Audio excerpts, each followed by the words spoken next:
성부와 성자와 성령의 이름으로 말씀을 드립니다. 샬롬. 한 주간 잘들 지내셨습니까? 네. 긴 가뭄으로 인해서 힘들어하신 분들에게 단비가 내렸습니다.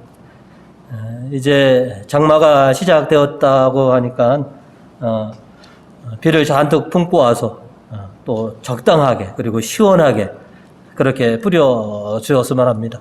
부디 장마로 인해서 피해를 입는 그런 분들이 안 생기고 그저 메마른 이 단지 대지에 흠뻑 비를 좀 적셔주기를 그렇게 소망합니다. 교회 전례의 색이 완전히 다 바뀌었죠. 그래서 지난주까지는 우리가 특별 전례들을 이렇게 지켜왔는데 이번 주부터 본격적으로 연중 절기에 저희가 접어들었습니다. 이렇게 이제 녹색을 이제 생명의 색, 성장과 또 활력의 색깔이라고 이렇게 우리가 상징하는데 코로나로 그동안 정체되었던 우리의 신앙들이 다시 활력을 되찾는 그런 영준 절기가 됐으면 하는 그런 바람이 있습니다. 성령의 인도로 제자로서의 생활 그리고 내가 있어야 할 자리를 점검하고 확인하면서 신앙을 굳건히 다져나가는 그런 연중 절기가 되시길 간절히 바라겠습니다. 그래서 오늘은 제자의 길이라고 하는 제목으로 말씀을 나누고자 합니다. 오늘 말씀을 통해서 저희가 먼저 기억하는 것은 마음을 굳게 먹어라 라고 하는 것입니다. 주님의 선택을 받아서 제자가 된 우리는 마음을 굳게 먹어야 합니다. 예수님을 따라가는 길은 결코 녹록지 않기 때문에 그렇습니다. 오늘 복음 51절로 우리에게 이렇게 전해주고 있습니다.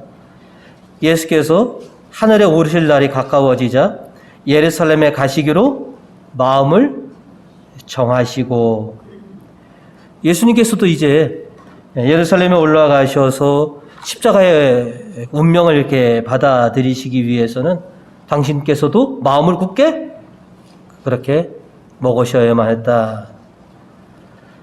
바오로 사도께서는 오늘 이 독서를 통해서 갈라디아 교인들에게 마음을 굳게 먹으라고 이렇게 권고를 해 주십니다.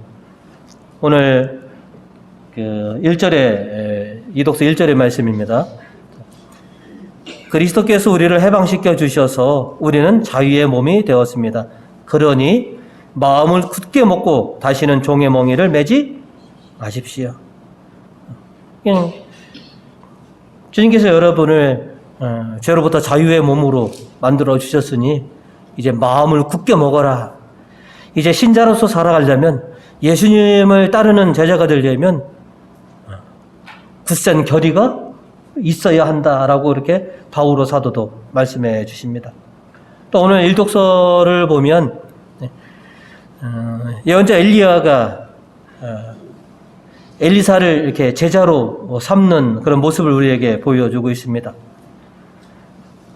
엘리사가 와서 자신을 선택하자 엘리사는 자신이 그동안 하고 있었던 그 농사를 싹 정리하고 굳은 결의로 엘리야의 제자가 되기 위해서 따라 나섰다.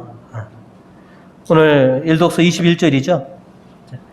엘리사는 엘리야를 떠나 집으로 돌아가서 황소 2마리를 잡고 쟁기를 부수어 그 고기를 구워 사람들에게 대접하였다. 그리고 나서 엘리사는 엘리야를 따라 나서 그의 제자가 되었다. 아니, 집을 떠나려면 곱게 떠나지. 이게 그 집 사람들을 볼 때는 이게 뭐로 보입니까?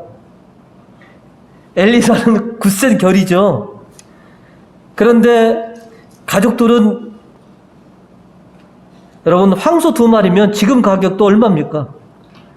소 1마리당 지금 한 1,000만 원 가니까. 그죠? 그리고 가려면 곱게 가죠. 왜 트랙터는 박살을 내고 근데 그거는 이제 뭐냐면 엘리사의 다시는 내가 돌아가지 않고 내가 이 농부 생활로 다시 회개하지 않겠다라고 하는 그것은 결의였던 것이죠. 그래서 그런 모습 때문에 가족들도 엘리사가 그런 행동을 하도록 그렇게 받아들였는지도 모르겠습니다. 예언자의 길을 걷는다? 그러니까 그렇게 환영받을 일은 아닙니다. 굉장히 많은 지탄을 받을 수도 있고 반대를 받을 수 있으니까요. 또한 주님의 제자가 된다? 결코 쉬운 길은 아니다는 것이죠. 여러분이 지금 살아오신 거를 보면 그렇죠? 신자로서 예수님의 제자로서 살아오는 게 쉬웠습니까?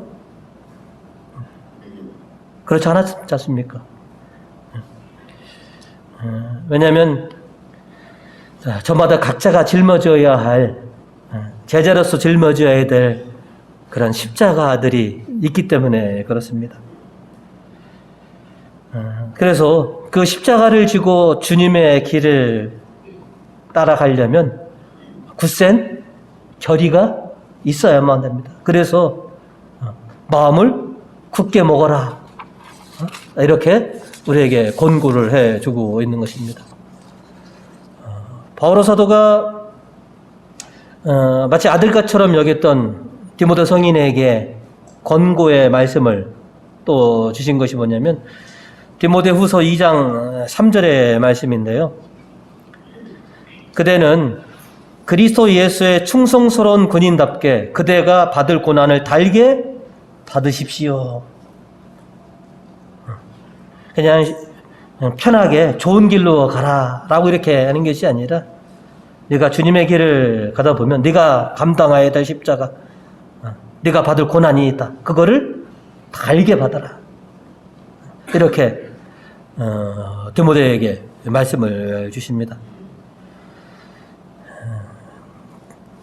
주님의 제자의 길에는 고난과 실망이 있을 수 있습니다.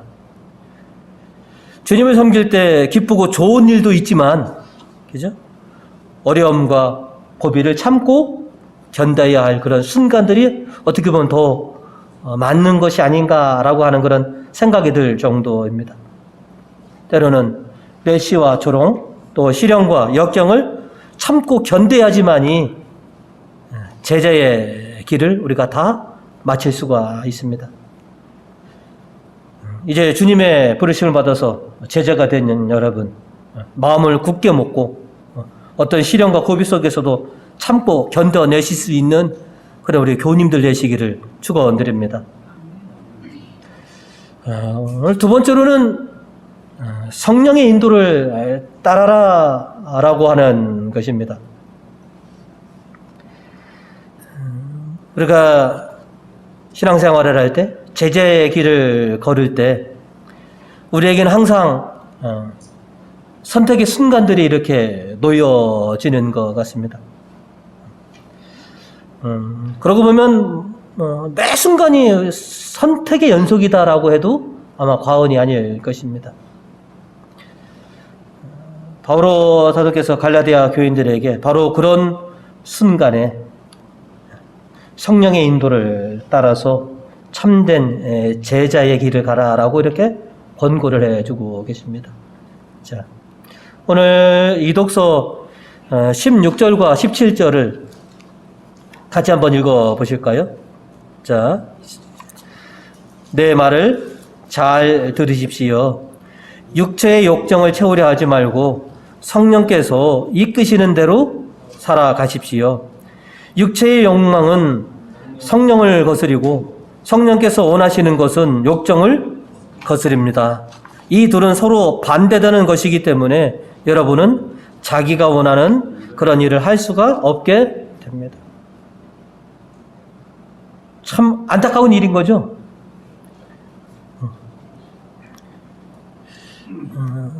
육정을 따라서 맺는 열매하고 성령의 인도를 따라서 맺는 열매가 너무나 반대됩니다. 그런데 우리는 늘 영적인 것이냐 세상적인 것이냐, 이 둘을 놓고 늘 선택을 해야 하는데, 그때 성령의 인도를 받아서 주님께서 원하시는 것을 선택하여라 라고 이렇게 우리에게 권고를 해주고 있는 것입니다. 예수님께서도 전에 이렇게 말씀을 하신 적이 있습니다. 누가복음 16장 13절로 한 종이 두 주인을 섬길 수는 없다. 한 편을 미워하고 다른 편을 사랑하거나 또는 한 편을 존중하고 다른 편을 업심여기기 마련이다. 하느님과 재물을 함께 섬길 수는 없다.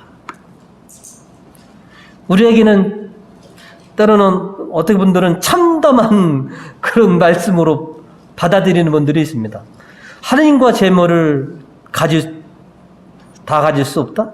근데 가질 수는 있습니다. 그죠? 아브라함 같은 경우도 하느님과 재물이 풍성했으니까요. 근데 우리들의 신앙으로 이렇게 보면 우리는 하느님도 잘 섬기고 재물도 풍성히 갖기를 원하는데, 이 세상의 논리라고 하는 것이 재물을 풍성히 가지려면 뭐를 소홀히 할 수밖에 없다? 신앙을. 그래서 우리가 아시는 분들, 이렇게 지금 오래도록 냉담하시는 분들 이렇게 말씀을 보시면 참 먹고 살기 바빠서요. 제 삶이 아직 자리를 못 잡아서요. 그래서 하나님을 지금 잘 섬기지 못하고 있습니다. 근데 하나님을 잘 섬기면 우리가 필요한 것도 하나님께서 다 채워주신다고 하는 것을 깨닫지 못했기 때문에, 그래서 하나님과 재물을 선택하는 데 있어서 우리는 늘 고민을 하고 갈등하고, 그래서 안 보이는 하느님보다는 눈에 보이는 재물을 우리가 선택을 하곤 합니다. 그런 우리들에게 너희가 선택하는 데 있어서 제자는 항상 성령의 인도를 따라서 영적인 것을 늘 먼저 간구해야 된다라고 우리에게 이렇게 바오로 사도는 권면을 해주고 있는 것입니다.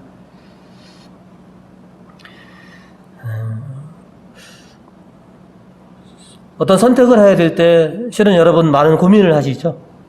그리고 기도도 하십니다. 주님, 제가 어떻게 해야지만 되겠습니까? 어떤 것을 선택해야 되겠습니까? 라고 여러분들 기도를 하십니다. 그래서 우리가 어떤 선택의 순간이 왔을 때 기도하면서 성령의 도우심을 받아서 더 고차원적인 것은 무엇인가, 더 중요한 것이 무엇인지를 깨닫는다면 우리는 늘 바른 선택을 할 수 있을 것이다 라고 이렇게 말씀을 드리겠습니다. 근데 기도하시는데도 답을 안 주실 때가 있지 않습니까? 그죠? 그때는 저는 이런 선택을 합니다. 이게 다 옳은 것은 아닌데요. 우리가 어떤 것이 주님을 따르는 것입니까? 어떤 선택을 해야지 제가 참 주님 보시기에 합당한 선택을 하겠습니까? 라고 기도해드려도 응답이 없을 때 제가 선택하는 방법입니다. 그 둘 중에, 그죠? 되게 보면 둘 중에든지 여러 가지 중에서 그 중에서 어떤 길이 저는 하나님의 길이다라고 생각하냐면, 이 둘 중에 보면 더 쉽고 더 편한 길이 있을 겁니다. 그리고 어떤 길은 더 힘들고 더 어려운 길이 있을 것입니다. 그러면 저는 기도해서 주님의 응답이 없을 때 저는 쉽고 편한 길보다는 조금 더 어렵고 힘든 길이 더 나은 길이다. 그것이 하나님의 길이다라고 저는 그렇게 생각을 합니다. 왜냐하면 성경에도 보면 좁은 길로 가지 말고, 넓은 길로 가지 말고 좁은 길로 가라. 넓은 문으로 들어가지 말고 좁은 문으로 들어가라. 여러분이 선택하셨을 때, 어떤 답을 못 구하실 때, 그러면 간단하지 않습니까? 어떤 것이 더 쉽고 편한 것이냐, 어떤 게 내가 더 신역이 고다고 더 힘든 것이냐? 그러면 그거를 선택하면 후회가 적다라고 저는 판단이 됩니다. 물론 여러분이 기도하시는 가운데 주님께서 여러분의 선택할 수 있는 응답을 주시면 더더욱 좋지만 그러지 못했을 때 쉽고 편한 길보다는 힘들고 어려운 것을 선택하는 것이 하나님에게 좀 더 가깝다라고 저는 생각하니까 여러분도 좀 선택하실 때 그런 기준으로 고민해 보신다면 굉장히 좀 도움이 되시지 않을까 하는 그런 생각이 됩니다. 모쪼록 제일 좋은 답은 성령의 인도를 따라서 더 고차원적이고 더 중요한 하나님의 길을 선택하는 것, 하나님께서 기쁘시게 여기는 것을 선택하는 자가 정말로 이쁨 받는 그런 제자, 또 온전한 그런 신앙의 길을 걸어가는 사람이다라고 이렇게 말씀드릴 수 있겠습니다. 여러분, 항상 선택의 기회가 왔을 때 성령의 도우심을 받아서 제자의 바른 길을 그렇게 걸어가실 수 있는 우리 교님 되시기를 간절히 축원드립니다. 세 번째로는 뒤를 돌아다보지 마라 라고 하는 것입니다. 오늘 예수님께서는 당신의 길을 따라가겠다라고 하는 그런 제자 후보생에게 뒤를 돌아다보지 말아라 라고 이렇게 말씀을 해주셨죠. 오늘 복음 62절입니다. 예수께서는 쟁기를 잡고 뒤를 자꾸 돌아다보는 사람은 하나님 나라에 들어갈 자격이 없다 하고 말씀하셨다. 왜 뒤를 돌아다보지 말아라? 운전할 때 안전운전 하려면 백미러를 자주 봐야 되죠. 초보자는 백미러를 못 봅니다.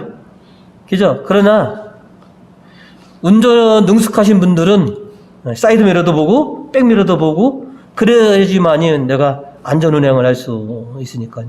또 인생을 살아갈 때 뒤통수 맞지 않으려면 우리가 뒤를 잘 살펴야 한다라고 하는 것이 우리 인생의 길인데 왜 뒤를 돌아다보지 말아라?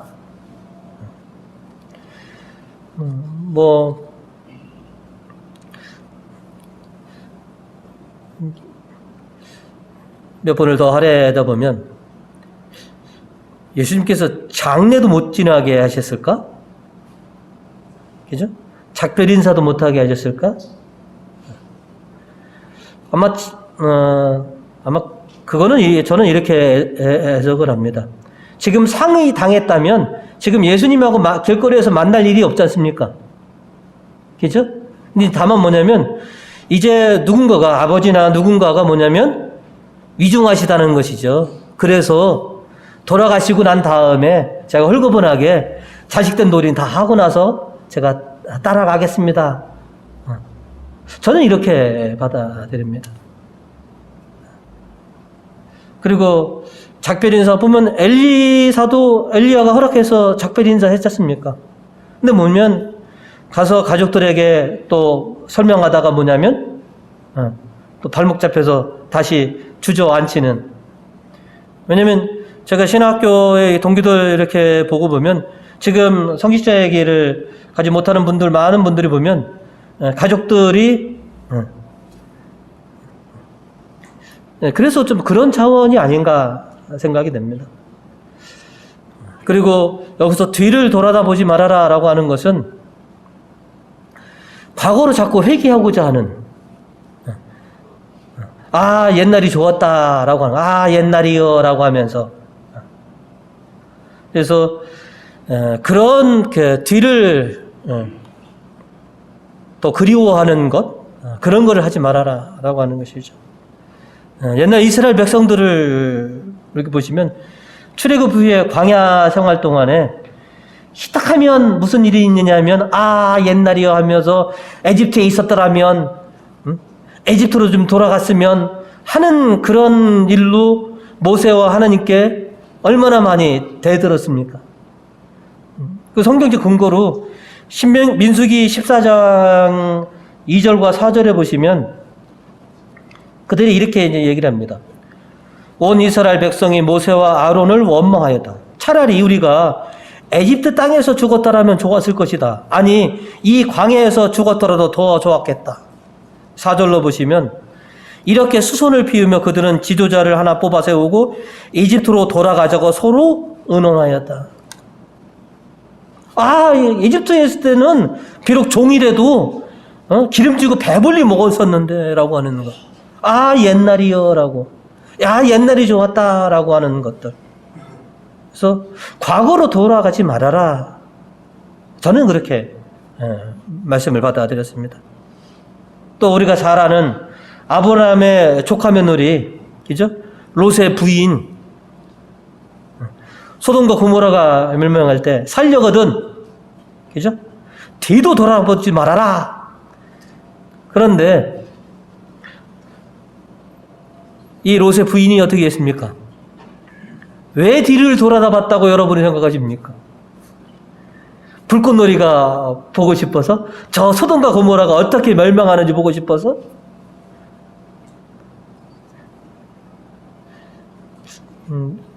유행가 노래 중에 있잖아요. 미련 때문에 난 울고.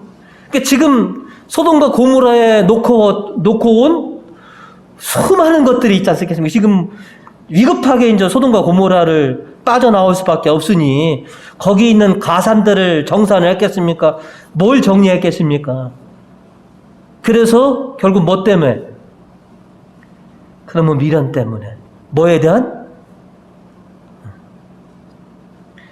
여러분들 이렇게 보시면 옛날에 우리 집에 금송아지 있었는데 뭐 이렇게 보시는 옛날에 내가 잘 나갈 때가 있었다. 뒤를 돌아다보지 말아라.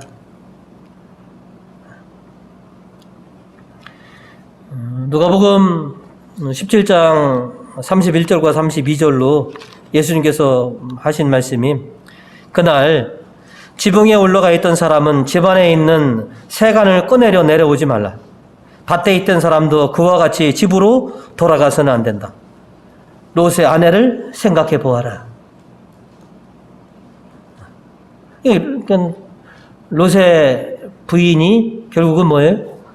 그놈의 세간살이 자기가 여태까지 있었던 뭐 민국 코튼이 뭐니 이런 것들을 못 가지고 온 그런 미련 때문에 뒤를 돌아다봐서 결국은 소금 기둥이 된 것처럼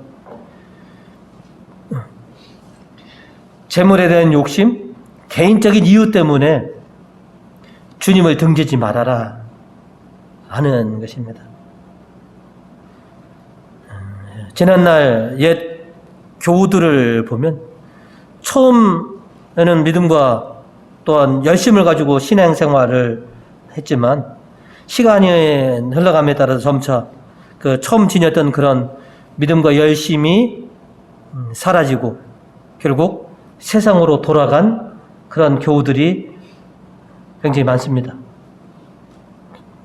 우리 성모회분들이 아베하신 말씀인 게 우리 학생 시절 때요 학생 수가 50명도 넘었습니다. 그죠? 우리 청년 시절에요 그 사람들이 다 어디 갔습니까? 그들이 여러분처럼 정말 열심으로 믿음으로 그렇게 신앙생활을 시작했는데 그분들이 지금 어디로 가셨느냐 하는 것이죠. 어디 계시느냐 하는 것이죠. 학생도 50명이고 청년도 50명 그러면 100명인데 그죠? 그 젊은 사람들이 결국은 하느님에게 등을 지고 세상으로 돌아갔다라고 하는 것이죠. 저와 여러분도 되돌아보지 않고 그저 앞을 향해 나아가는 그런 신앙이 되었으면 합니다. 참 옛날에 참 편하고 좋았는데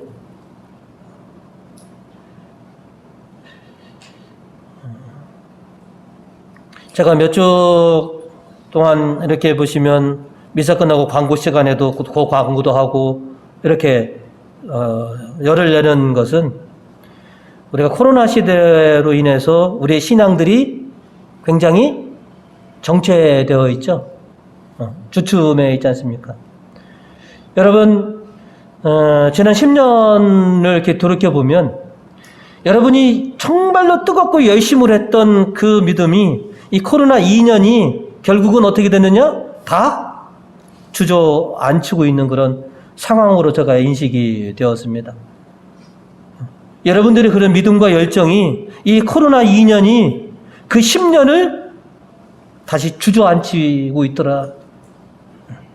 그래서 제가 그것이 좀 안타까워서 그래서 더욱더 열성으로 여러분에게 본당생활 캠페인도 그렇고 여러 가지 것들을 말씀드린 이유는 거기에 있는 겁니다.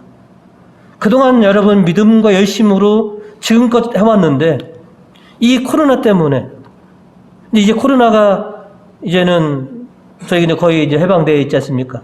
그럼 지금 우리가 어떻게 해야 될 거느냐 하는 것이죠. 그래서 저 왼쪽에 보시면 우리 교회 표어가 있죠. 일어나 빛을 발하라. 다시 이 정체되어 있고 지금 안주하고픈 이대로도 참 괜찮지 않습니까? 옛날에 비해 보면 이대로는 굉장히 좋은 상황인 것이죠. 그런데 이대로 그냥 멈출 수 있겠느냐 하는 것이죠. 저는 그게 좀 안타깝게 느껴진 겁니다. 그래서 이제 활발하게 다시 시작할 수 있는 기회가 우리에게 주어져 있으니까 그러니까 다시 일어나서 뭐예요? 빛을 발합시다 라고 여러분에게 그렇게 권고해 드리는 것입니다. 이제 예전처럼 마음 다시 굳건히 믿고 일어나서 성령의 도우심으로 신자로서의 제자로서의 길을 걸어가자라고 하는 것입니다. 전에도 하셨는데, 그죠?